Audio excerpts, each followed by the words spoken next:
So let me dive in and then I'll stop and see if I can answer questions from you. I don't think there's any question in anyone's mind about what's happened to capital spending, not just in the U.S., but around the world.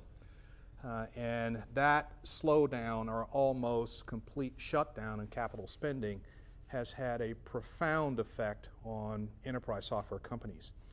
I'll just take our company as a case in point. We've spent in the last 2.5 years almost $120 million on retooling the infrastructure of our company as we were trying to scale to be a billion-dollar business.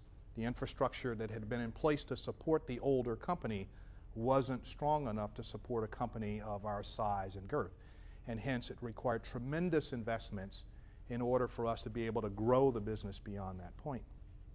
Interestingly enough, for every dollar that we spent on software, we spent somewhere between $5 and $7 on the services to implement the software that we bought. And so if I were making those same decisions today, I'm not sure I would decide to deploy $100 million worth of software and services. I might look for ways to tweak the existing infrastructure to make sure that we can make it through what has become a fairly tight economic time. Now, once it's behind you, it's a totally different story. You've got the infrastructure in place and you can move ahead. Well, I think that story is certainly being portrayed time and time again here in this valley. If you go look at where enterprise software had perhaps its strongest foundation, it's in many of the companies right here in the Silicon Valley that have delivered enterprise class solutions, hence CRM, ERP, a broad range of alphabet soup solutions that help companies more efficiently and more effectively run their businesses. But as that spigot for capital spending has turned down, so have many of their businesses.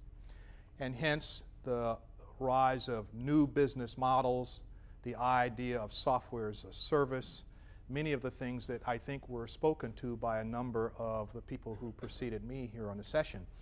I think what I would tell you is that there is no right answer. It is a function of what is the nature of the business that you're in and what application serves the needs of your business most appropriately. Mark Benioff, who was a wonderful speaker here, who is perhaps the greatest promoter of software as a service I've ever seen, would suggest to you that the day has arrived when software is dead. Well, I'm from the other side of that spectrum. I don't believe that this industry has ever, in its life cycle, had an either-or alternative. What we have offered, I think, is a range of capabilities for customers to choose what they think is most appropriate for their environment. And I think in these tight economic times, that has proven to be the case more often than not.